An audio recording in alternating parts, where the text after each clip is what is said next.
the new Avatar The Last Airbender Netflix adaptation has been coming out with some spicy news articles in the last couple days here. And lots of people are upset. Some of them are upset for opposite reasons, but I think that a lot of people are sort of increasingly worried about the adaptation. And I definitely have some worries as well. I always think that it's very interesting when you are adapting a story from one medium to another, how difficult that can be to get right. And despite what many internet nerds would tell you, not everything, actually, in fact, almost nothing, should have a quote unquote perfect adaptation in terms of the content and what is cut and what is changed and all of those types of things, because mediums are different and are received differently and do things better or worse than each other, which is why things are in formats that they're in the first place. So the very act of changing a medium will necessitate changes, or else it won't turn out well. So one of the first things that came out early this week was that they are quote unquote tuning down the Sokka's sexism from the cartoon, because they don't think that modern audiences, that it would fly, basically, is something along what they said. And I think that that's really interesting and kind of a shame, although I do have some sub notes on that, because I think most people would agree that it was actually an important part of his character growth, that he had to come out of this sort of societal, like, gender norms of his tribe, and then later in the season the Northern Water tribe that also had a similar dynamic. They dealt with sexism quite a bit in the first season, as in various different ways, and Sokka being somebody that is a good person but like obviously has some strong biases that are not shown to be good. Like nobody sits there and says that they are good. So him having those is good character writing, and it's good to have characters that are flawed. And so, and in some ways it's even understandable in the culture that he came from, that was like a small tribe of, I don't know, 30 people or some shit. And so it's such a weird take to see the writers say that they don't think it would fly with audiences, because that again, like, it's not presented as a good or normal or accepted thing. And it kind of makes sense in his tribe, in that, you know, when you've got like 30 people for your entire thing, you know, the whole phrase of women and children first. But when you got like 30 people is your entire group, like, that becomes much more relevant. And that is the life situation that they had, because they were persecuted and genocided by the Fire Nation. So like a very real effect of that would be that, like, the men do the fighting because you don't have any other options. And that is an interesting hurdle for him to overcome, because his sister is in every way a better fighter than him, because she's a bender and he isn't, and she becomes one of the most powerful benders in the world. So obviously it's not, you know, like, it's not something that they are endorsing. So it's very strange to be removing that aspect. And the further development with the Kyoshi warriors, which I'm going to come back to in a second, but being a group of non-bending female warriors that also put his ass in his place by being trained and having technique and teamwork and all of those things.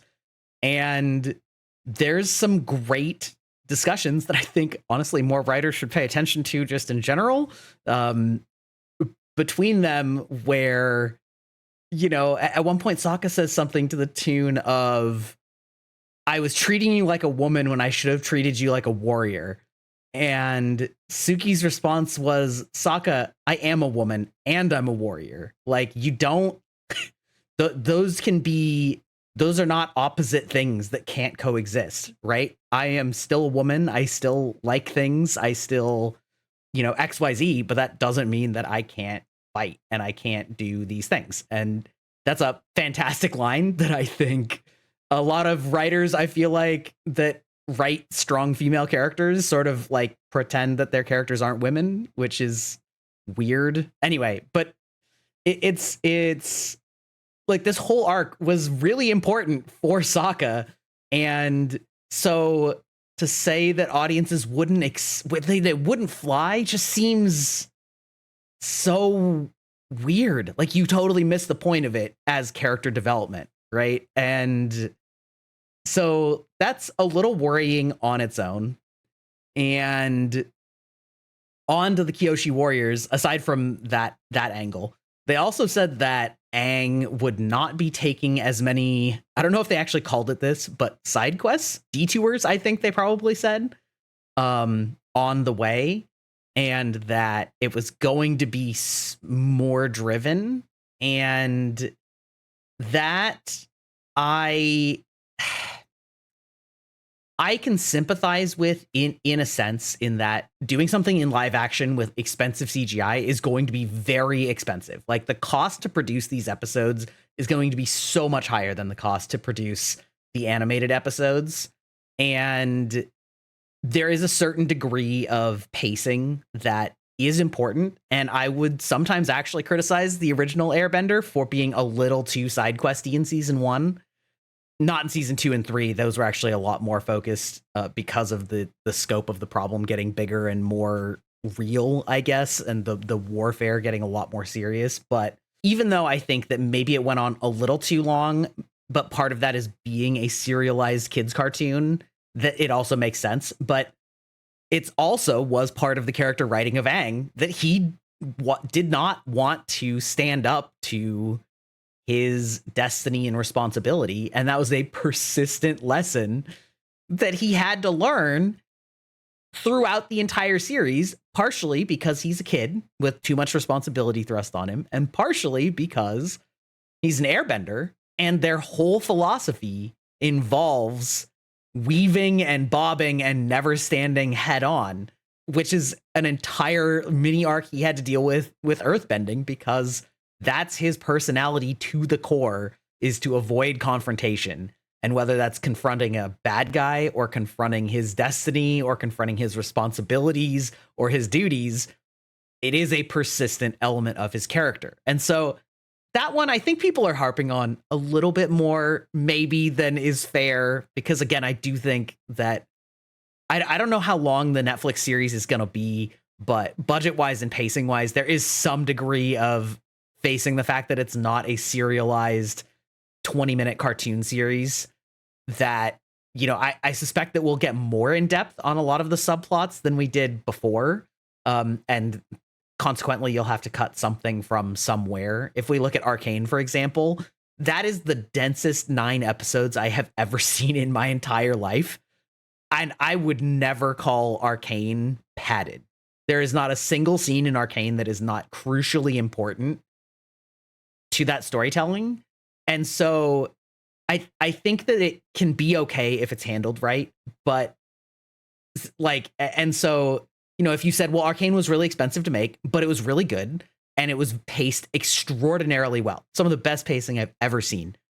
So if you're making an argument that there was like some kind of dicey pacing, especially if you tried to do a 1-to-1 adaptation of the cartoon, again, serialized children's Saturday morning cartoon, I understand that, but at the same time, I don't love the idea of it being laser focused, because again, I think that that's a crucial character flaw that they're trying to kind of pave over. And then the third thing that they talked about was that they wanted to appeal to the Game of Thrones crowd or audience. And I don't even know where to start with that.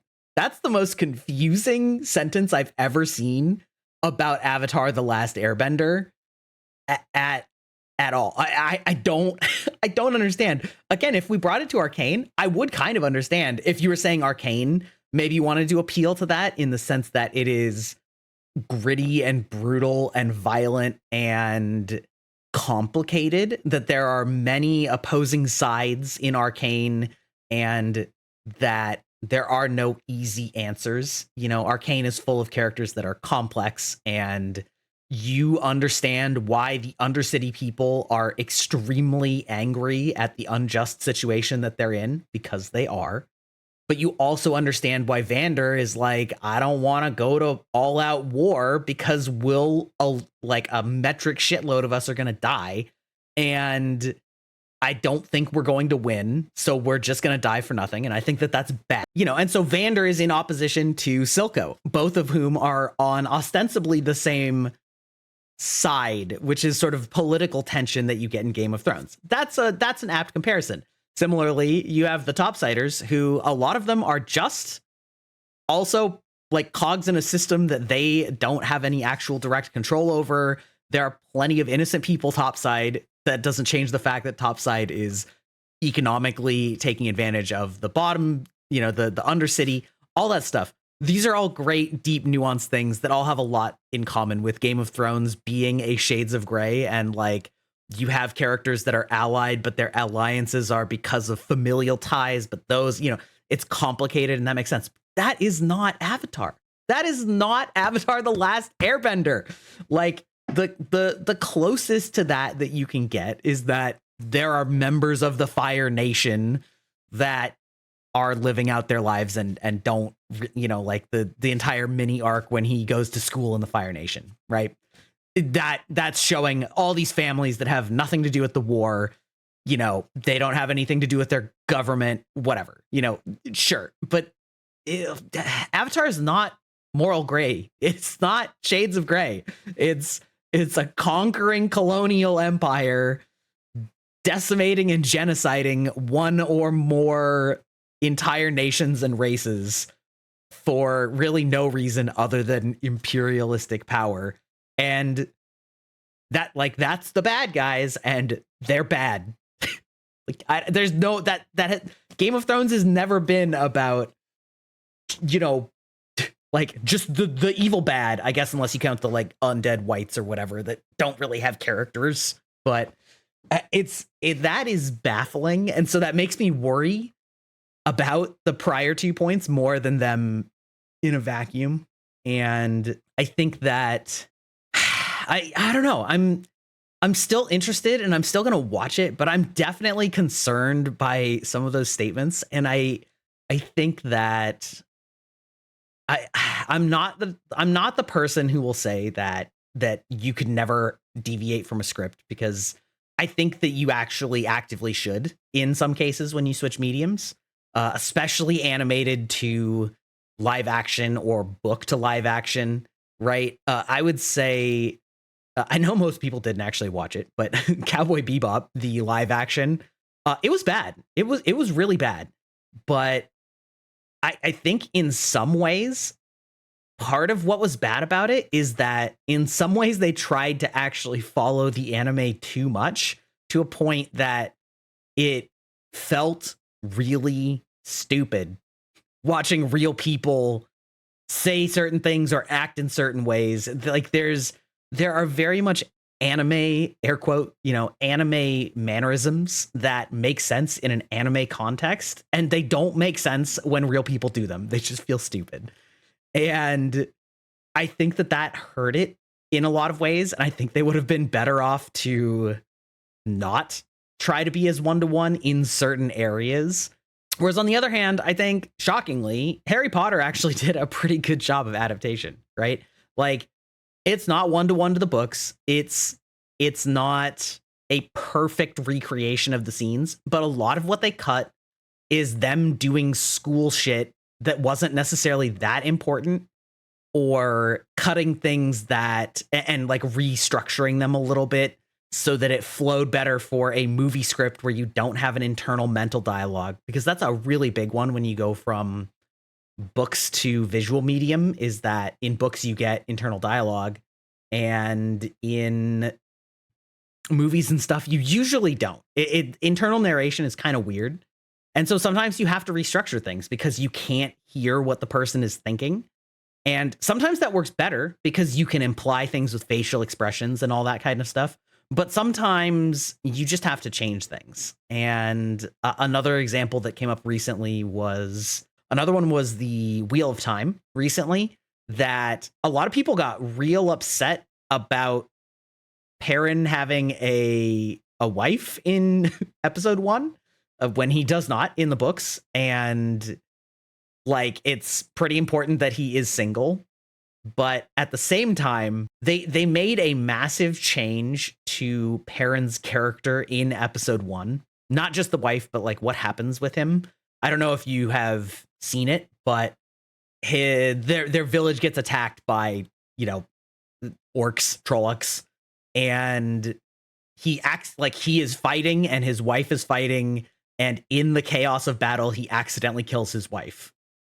And that absolutely did not happen in the books because he didn't have a wife. He couldn't have done that because there was no character like that for him to accidentally kill. But at the same time, I actually think it was a very smart change because of the adaptation. A lot of that character's internal struggles was the decision of whether to participate in violence at later points in the story and how he couldn't bring himself to do it.